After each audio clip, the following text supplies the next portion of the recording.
अस्सलामुअलैकुम दोस्तों, बड़े ही अफसोस के साथ हमें ये खबर सुनानी पड़ रही है कि इम्तियाज जलील अतुल सावे से यानी बीजेपी के कैंडिडेट से हार चुके हैं। ये बात हमें इम्तियाज जलील के बेटे ने खुद बताई है। कोशिश की, सब एक साथ आए, हमने मेहनत की और पूर्व विधानसभा के लिए जितनी हम कोशिश कर सकते थे हमने की। अब अल्लाह की मर्जी थी कि हम 1000 वोटों से रह गए।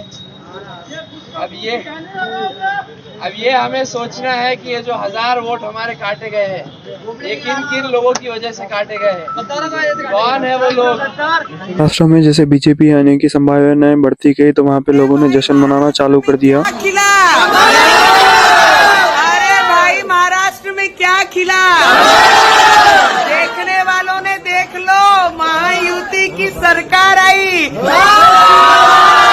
महाराष्ट्र में क्या खिला,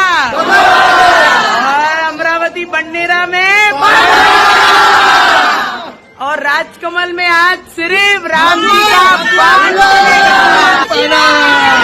हम सभी जानते हैं सोहरा भास्कर के हस्बैंड मुसलमान है। इन्हों भी इलेक्शन लड़े थे और इन्हों भी 3000 वोटों से हार गए। इनका कहना है कि ईवीएम मशीन में चार्जिंग का कुछ मसला था, ये बता रहे हैं। मेरा नाम फहाद अहमद है।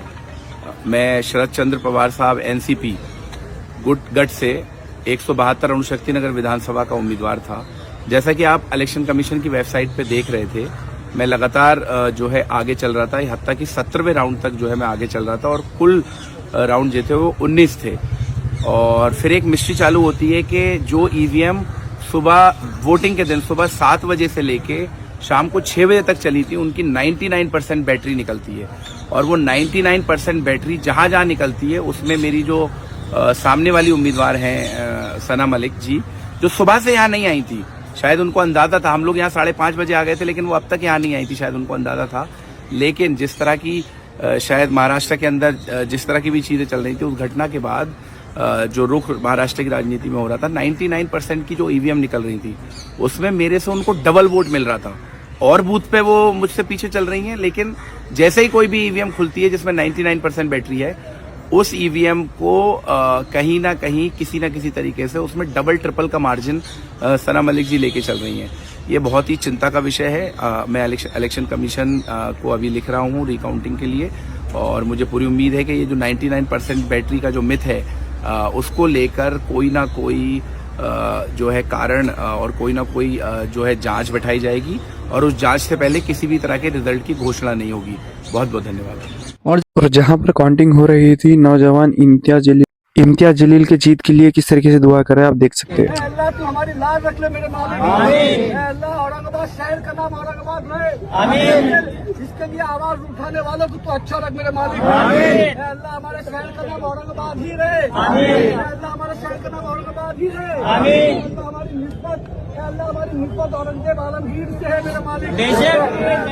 हम रसूलुल्लाह सल्लल्लाहु अलैहि वसल्लम के गुलामों के गुलाम है तेरे मालिक। अल्लाह तुझसे गुजारिश है कि रसूलुल्लाह सल्लल्लाहु अलैहि वसल्लम के सबके तोहफे में तू हमारी दुआ को कबूल फरमा। आमीन। अल्लाह जिसने गुस्ताख रसूल के खिलाफ जंग छेड़ी थी, अल्लाह तू उसको जिता मेरे मालिक। आमीन। अल्लाह रसूलुल्लाह सल्लल्लाहु अलैहि वसल्लम की शान में गुस्ताखी करने वालों को मुंह को तू कंधे से बदतर करना मेरे मालिक। आमीन। अल्लाह आज गुस्ताख रसूल ये आस में बैठे कि इम्तियाज जलील हारेगा और वो जश्न मनाएंगे।